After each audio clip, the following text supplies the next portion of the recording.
২টা গাছই একসাথে বোনা হয়েছে। যেটা ভাবছি অনেক ভালো, খুব পছন্দ করে আনছি, বেশি মরিচ ছিল, ওইটাই মরে গেছে। আর এই ৩টা মরিচ ছিল মরা, মরা অবস্থা, সেটা দেখেন মরে নাই, সেটা বেঁচে গেছে। তো আল্লাহ তাআলা আপনার যেটা ভালো ভাবেন আপনার জন্য, সেটা আপনার জন্য খারাপ হতে পারে। আর আপনি যেটা খারাপ ভাবেন, সেটা আপনার জন্য ভালো হইতে পারে। তো আল্লাহর সৃষ্টি, আল্লাহর নিয়ামত আপনি কোনো কিছু দিয়ে শেষ করতে পারবেন না। আপনি সারাদিনে নিজের হিসাবটা নিজে করবেন। সারাদিন রান্নাবান্না শেষে আপনি বসবেন যে আমি সারাদিন কি করলাম? আসলে আমি সারাদিন আমার নিজের আখিরাতের জন্য কি করলাম? আমি সারাদিনে কি একবার আস্তাগফিরুল্লাহ পড়ছি? এই যে অটোরিকশাওয়ালারা অটো চালায়, আমি দেখি তাদের সারাক্ষণ মুখ চুপ থাকে। সে যদি ইচ্ছা করে অন্তরে সারাক্ষণ আস্তাগফিরুল্লাহ, সুবহানাল্লাহি ওয়া বিহামদিহি দোয়া পড়তে পারে। যে কোনো মানুষ কাজের ফাঁকে মনে, মনে জিকির করতে পারে। শুধু অভ্যাস করাটা আর শয়তানকে তার কাছ থেকে সরানোটা, এই ২টা জিনিসই কিছু কিছু কঠিন। কোরআনের আয়াত আছে, কুল আরাআইতুম নাসবাহা মায়াকুম গরান ফামায়াতিকুম বিমাইন মাইন। সূরা মুলকের লাস্ট একটা আয়াত আল্লাহ তাআলা বলতেছে, তোমরা আল্লাহর নিয়ামত কি দিয়ে শেষ করবে? পানি যদি আল্লাহ তোমাদের কাছ থেকে তুলে নেয় তখন তোমরা কি করবে? আল্লাহ তাআলা ভয় দেখাচ্ছে, আমাদের মনে করায় দিচ্ছে যে আপনি হাজার কোটি টাকার মালিক।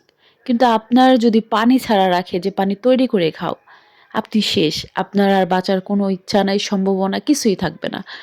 তো আল্লাহ তাআলা কোরআনে অনেক জায়গায় চ্যালেঞ্জ ছুড়ে, ছুড়ে দিচ্ছে যে তোমাদের কোনো ক্ষমতা নাই, তোমরা ক্ষমতাহীন।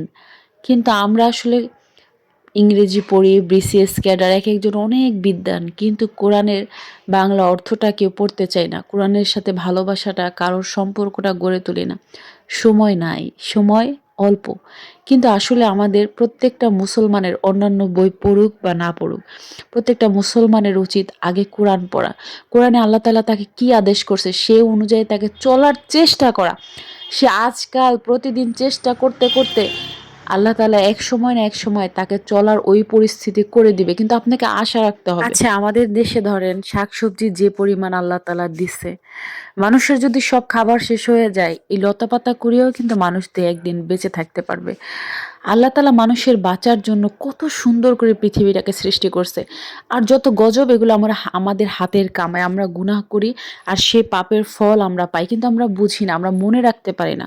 আমরা আদম জাতি ভোলা জাতি। আমরা কিছু মনে রাখতে পারি না। অন্যায় করে ভুলে যাই। আর কষ্ট পেলে আল্লাহর উপর দোষ দেই যে আল্লাহ আমাকে ভালোবাসে না। কিন্তু আপনি আল্লাহকে কতটুকু ভালোবাসেন? আপনি নিঃস্বার্থভাবে আল্লাহকে ভালোবাসেন। আপনার ভালোবাসায় আল্লাহর কিন্তু কোনো উপকার নাই। আপনি যদি আল্লাহকে ভালোবাসেন, একতরফা আপনি পাবেন তার কাছ থেকে, উপকার পেয়ে যাবেন।